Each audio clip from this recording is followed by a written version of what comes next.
Bonjour à toutes et à tous. Alors, je voudrais vous faire écouter une petite pépite de l'humoriste le plus doué de l'année 2014. Écoutez, vous allez voir, c'est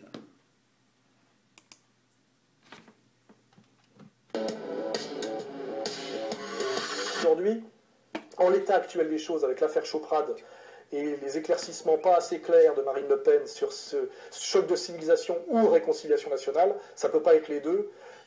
Égalité-réconciliation va être obligé de prendre ses distances avec le Front National, sans jamais combattre contre lui, bien évidemment, et devenir de plus en plus autonome sur le plan politique. Ce qui veut dire qu'à un moment donné, nous allons, je le dis solennellement, muter en parti politique. Puisque les jeunes de cité qui ont envie de s'investir, les jeunes patriotes qui ont envie de s'investir, ils ne savent plus pour qui voter. Ils ont compris qu'il ne fallait plus voter pour le PS, ils ont compris que l'UMP c'était la même chose, et ils ont des doutes sur le Front National. Je ne peux plus, j'ai pris suffisamment de risques pour essayer d'infléchir la politique du Front National et pour accompagner le Front National en espérant qu'il soit sur la ligne égalité-réconciliation. Je ne peux plus prendre ces risques aujourd'hui avec Choprade qui décrète qu'il fait la politique étrangère du Front National, à moins d'un démenti cinglant de Marine Le Pen, ce qui voudrait dire une exclusion du Front National. Parce que sa trahison vaut ça. Je reviendrai après sur le cas Choprade. Ce qui veut dire que, je le dis solennellement aujourd'hui, égalité-réconciliation va se transformer prochainement en parti politique. Et nous négocierons comme parti politique avec d'autres partis politiques, peut-être le Front National, et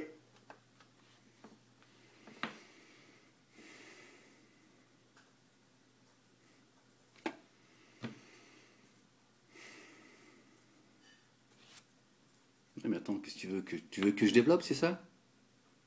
Te reste quoi encore? Une petite lueur d'espoir, c'est ça? Non, mais je sais pas, t'es là, tu me regardes, t'attends que. Je crois que la messe est dite, hein. Je crois qu'il n'y a plus besoin de. Je crois que ça y est, je crois que. La boucle est bouclée. Qu'est-ce que tu veux que je te dise de plus? Non, t'as bien entendu, hein. C'est bien, t'as bien entendu. Il va créer un parti politique pour combattre le FN, pour ensuite se rallier à lui. Et donc vous demandez de voter pour le parti politique pour lequel il s'est battu. Voilà. Après, si tu veux que je développe, moi je veux bien, mais je veux dire, qu'est-ce que tu veux que je te dise de plus? J'ai rien à te dire de plus, hein. Voilà, je pense que. Là, c'est plus Harakiri. C'est Rikiki. C'est l'humour. Moi je le nomme l'humoriste je pense que là, il mérite. Il la mérite, sa quenelle. Là, il mérite une quenelle géante. 1,50 m. Non, parce que là, c'est. Là, en une minute, il vous a expliqué quel est son combat et quels sont ses objectifs. Le mec, il crée un parti politique pour nuire au Front National. En 2017, il va vous demander de voter pour lui. En le ralliant. Formidable, n'est-ce pas? Allez, je vous salue. Je vous laisse. Je vous laisse réfléchir sur ce qu'il a dit. Parce qu'il y en a, ils vont chercher à expliquer ce que vient de dire Sora. Ils vont dire, mais non, t'as rien compris à mettre. T'es trop con, t'es trop stupide. Ils vont, ils vont chercher.